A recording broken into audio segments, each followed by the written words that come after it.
Every యాక్టర్‌కి ఆయన suggestions అయితే ఇస్తారంట. యెస్. అందరికి సో, మీరు ల్యాండ్స్ మీద ఇన్వెస్ట్ చేయండి. అవును. సో, అప్పుడు మీకు ల్యాండ్ ఫ్యూచర్‌లో ఎక్కడికో ఎళ్ళిపోతుంది కాస్ట్ అని. మోర్ దెన్ ఇప్పుడు చూస్తే హాఫ్ ఆఫ్ ద చెన్నై అయిందే అంటారు. నిజమా సార్? లేదండి అట్లా ఏం కాదు. ఆ! But he does have good land share అన్నమాట. ఓకే. అన్నానగర్.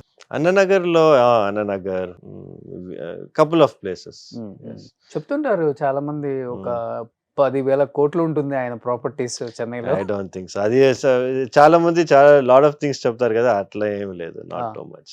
బట్ ఆయనకి ఇష్టం ల్యాండ్స్ మీద ఆయనకి ఇన్వెస్ట్ ఇష్టం. చేయటం. Is more of a passion for him. హ్మ్. ఆయనకొచ్చి ఏంటంటే ఈ మంచి లొకేషన్ తీసుకుంటాం. అది బాగా ప్రైస్ ఇంక్రీజ్ అవ్వడం. So, he has that vision అన్నమాట. ఓకే. అది ఎప్పుడో చిన్న ఐ మీన్ ఈవెన్ వెన్ మనం వచ్చి మాట్లాడినప్పుడు మనకు తెలుస్తది. ఆయనకి హీ ప్రిడిక్ట్ ముందే తెలుస్తది ఇట్లాంటి ఏరియా అప్పుడే చెప్పేవారు. ఈసీఆర్ ఏరియా వచ్చి బాగా గ్రో అవుతదని చెప్పి.